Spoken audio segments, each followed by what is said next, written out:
Assalamualaikum warahmatullahi wabarakatuh. Waalaikumsalam. Assalamualaikum warahmatullahi wabarakatuh. Yang saya hormati Bapak Tatang Purwana, yang saya hormati Bapak Muhammad Afif Islahuddin, dan yang saya hormati Bapak Husain Junaidi. Syukur alhamdulillah pada saat ini kita dapat melaksanakan IHT dengan materi yang pertama adalah modul ajar, kemudian yang kedua adalah struktur kurikulum, dan yang ketiga untuk Pak Afif adalah Capaian pembelajaran.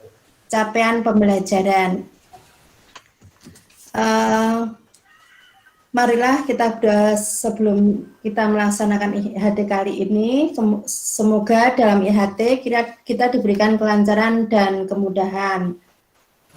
Berdoa, kita mulai.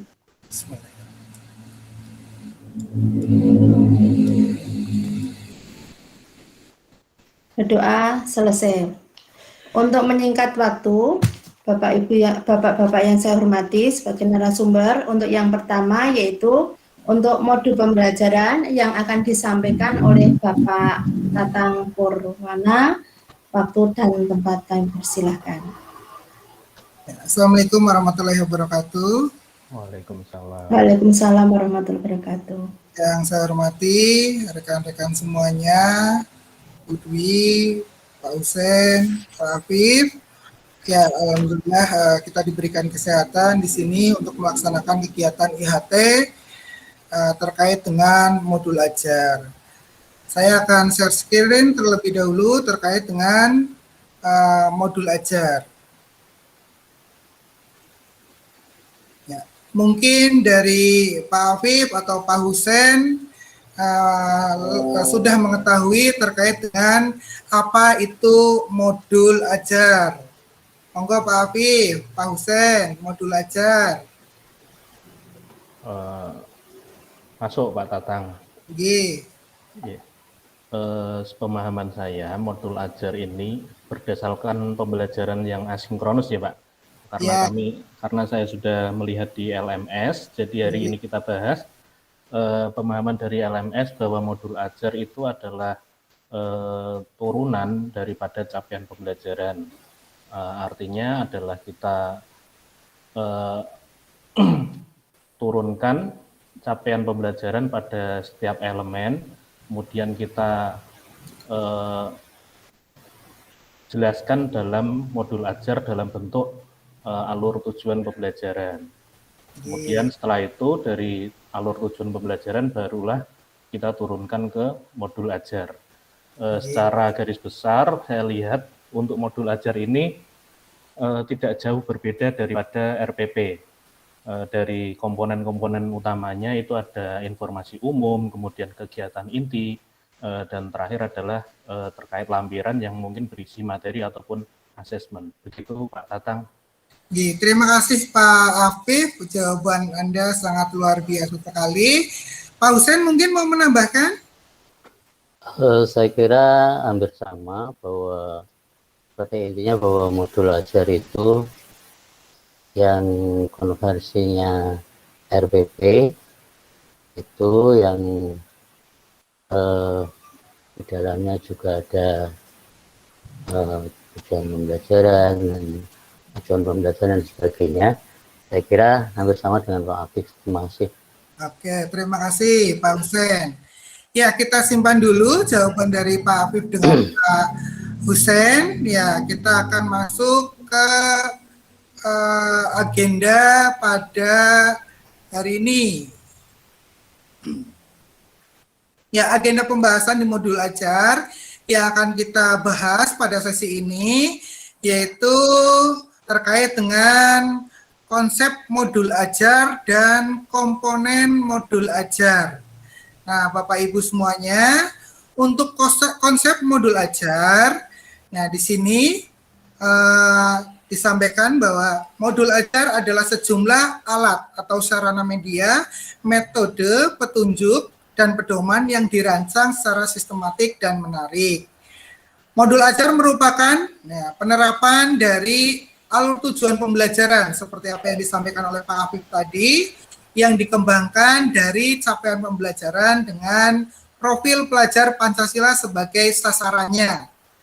Modul ajar disusun sesuai dengan fase, seperti yang ketahui bahwa fase di SMK itu adalah fase E dan fase F. Fase E itu fase di kelas 10, fase F di kelas 11 dan 12. Fase ini merupakan dari pemerintah, sudah ada, kita tinggal nanti membuat alur tujuan pembelajaran dan modul ajarnya. Ya, tentu saja guru perlu memahami konsep mengenai modul ajar supaya proses pembelajarannya nanti lebih menarik dan bermakna. Nah, setelah kita mengetahui konsep modul ajar, tentunya kita harus mengetahui komponen modul ajar. Nah, komponen modul ajar memang ini seperti apa yang disampaikan Pak Husein, nah mirip dengan RPP seperti itu, yang kita kenal dengan RPP. Dalam kurikulum paradigma baru di sekolah penggerak, ini dikenal dengan modul ajar. Modul ajar itu ada 3 komponen. Komponen yang pertama adalah informasi umum. Yang kedua adalah komponen inti, sedangkan yang terakhir atau yang 3 adalah lampiran. Seperti yang mungkin Bapak Ibu ketahui sendiri, bahwasanya untuk informasi umum, yang pertama ini ada identitas modul. Ya, identitas modul yang mungkin terdiri dari nama institusi, kelas, jenjang sekolah, alokasi waktu. Lalu ada kompetensi awal, yaitu pengetahuan atau keterampilan yang diperlukan siswa sebelum mempelajari topik tertentu. Lalu ada profil pelajar Pancasila. Nah, dalam modul ajar, Pak Husein, Pak Afif, apakah semua profil pelajar Pancasila harus masuk? Kalau menurut saya tidak harus semua ya Pak. Paling tidak harus ada yang terwakili, karena mungkin kekurangan di komponen yang lain akan ditempuh di modul ajar yang lain. Itu kalau menurut saya. Mungkin teman-teman ada yang menambahkan. Betul sekali Pak Afif, memang di dalam modul pembelajaran ini, profil pelajar Pancasila tidak perlu mencantumkan seluruhnya, namun dapat memilih profil pelajar Pancasila yang sesuai dengan kegiatan pembelajaran, begitu. Jadi tidak semuanya dimasukkan boleh begitu, karena mungkin keterbatasan kita dalam mengassessment, jadi kita perlu yang sesuai saja. Lalu ada sarana prasarana, ini memang terkait alat dan bahan serta materi-materi dan sumber bahan ajar lainnya. Lalu ada target peserta didik, lalu ada model pembelajaran. Ya, model pembelajaran ini bisa tatap muka, bisa PJJ daring, luring, atau blended learning. Lalu selanjutnya ada komponen inti. Komponen inti yang pertama, ini tujuan pembelajaran, ya menentukan kegiatan belajar, sumber daya yang digunakan, kesesuaian dengan keberagaman murid, dan metode asesmen yang digunakan. Lalu selanjutnya ada pemahaman bermakna. Selanjutnya ada persiapan, pernyataan pemantik. Nah, ini guru perlu sekali dalam persepsi awal itu menyiapkan pernyataan-pernyataan pemantik supaya anak lebih tergugah begitu, bersemangat dalam mengikuti kegiatan. Nah, apa sih yang akan dipelajari nantinya ke depan, sesuai dengan kontekstual atau tidak. Nah, itu perlu dijabarkan di pernyataan pemantik. Setelah itu nanti mempersiapkan pembelajaran, kegiatan pembelajaran, asesmen, pengayaan remedial, lalu ada refleksi. Yang ketiga, lampiran terdiri dari lembar kerja peserta didik, lalu ada bahan bacaan guru, peserta didik, glosarium, dan daftar pustaka.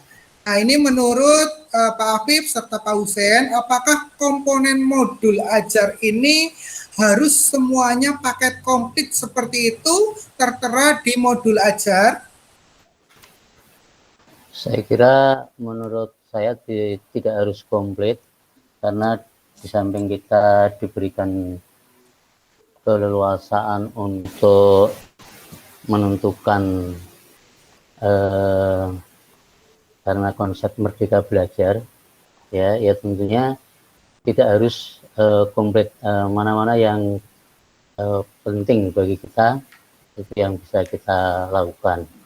Kalau memang tidak penting ya tidak usah kita lakukan, apa itu kita cantumkan itu. Terima kasih Pak Husen. Pak Afif, ada tambahan mungkin? Ya, kalau saya tidak jauh beda dengan Pak Husen ya Pak. Menurut saya tidak harus lengkap. Artinya di sini kita hanya memberikan atau mencantumkan bagian-bagian yang esensial. Yang terpenting di situ sudah memuat tujuan pembelajarannya itu apa, kemudian kegiatannya seperti apa, kemudian model asesmennya yang diterapkan adalah seperti apa. Jadi mungkin dibuat lengkap itu lebih baik, tapi dengan mencantumkan materi esensial saja itu sudah cukup. Terima kasih Pak Tatang. Terima kasih Pak Afif. Ya, memang Bapak Ibu guru semuanya diberikan kebebasan untuk membuat komponen modul seperti itu, tetapi esensi dari modul itu sendiri disesuaikan dengan karakteristik peserta didik dan jangan lupa kebutuhan Bapak Ibu dalam proses pembelajaran. Seperti itu. Baik, saya akan berikan contoh modul ajar yang sedikit menerapkan terkait dengan komponen modul ajar. Ini adalah modul ajar, ya, terdiri dari ada identitasnya atau informasi umum, ya ini. Nah, ini ada keterangan kelas, alokasi waktu seperti itu. Nah, kemudian dilanjutkan dengan komponen inti, ada tujuan, ada langkah-langkah kegiatan, ada pernyataan pematik di sini, ya, Bapak Ibu semuanya. Ini insya Allah komponennya sudah masuk, tetapi perlu diingat sekali lagi, esensial atau guru diberikan kebebasan seperti itu untuk membuat modul ajar. Lampiran ada ringkasan materi, ada LKPD, lembar kerja peserta didik. Nah, ini lalu ada asesmen yang dilakukan atau penilaiannya. Nah, ada glosarium. Nah, glosarium itu terdiri dari istilah-istilah yang diartikan begitu, karena mungkin peserta didik butuh pengertian secara jelas atau detail. Dilanjutkan dengan yang terakhir, yaitu ada daftar pustaka seperti itu. Ya, mungkin itu yang bisa saya sampaikan. Sebelum saya tutup, mungkin saya berikan pertanyaan. Menurut Pak Afif dan Pak Husen ini, ya, sebutkan minimal 7 komponen yang ada di dalam modul ajar.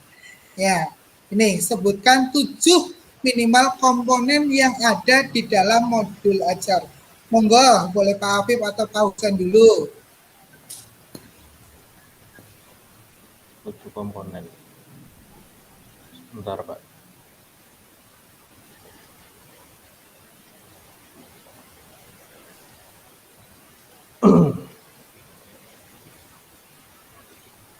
Modul ajar. Di bagian identitas. Oke. Y. Di bagian identitas itu berisi tentang capaian pembelajaran, kemudian tujuan pembelajaran, kemudian kelas. Terus tadi ada pertanyaan pemantik, kemudian ada refleksi, kemudian ada kegiatan inti atau kegiatan pembelajaran. Oke. Terus apa lagi ya? Mungkin Pak Husen bisa menambahkan. Saya agak lupa, yang jelas bahwa komponen modul ajar itu terdiri dari 3 hal, yaitu informasi umum, di dalamnya ada identitas sekolah, terus kemudian yang kedua komponen inti, terus kemudian lampiran. Itu mungkin barangkali. Ya, terima kasih. Ya, memang ini sesuai dengan kebutuhan Pak Afif dan Pak Husein dalam membuat modul ajar, karena mungkin background Pak Afif dan background dari Pak Husein untuk mata pelajarannya juga berbeda, yang mengetahui karakteristik dan kebutuhan adalah Pak Afif dan Pak Husein sendiri. Terima kasih atas jawaban dari Pak Afif dan Pak Husein.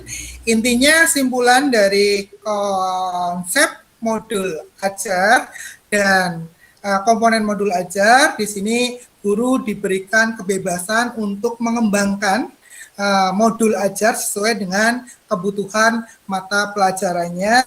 Yang penting adalah sasarannya profil pelajar Pancasila ya, yang memerdekakan, begitu. Mungkin itu dari saya. Terima kasih. Assalamualaikum warahmatullahi wabarakatuh. Waalaikumsalam warahmatullahi wabarakatuh. Terima kasih saya ucapkan kepada Pak Tatang Purwana yang telah menjelaskan materi mengenai modul ajar.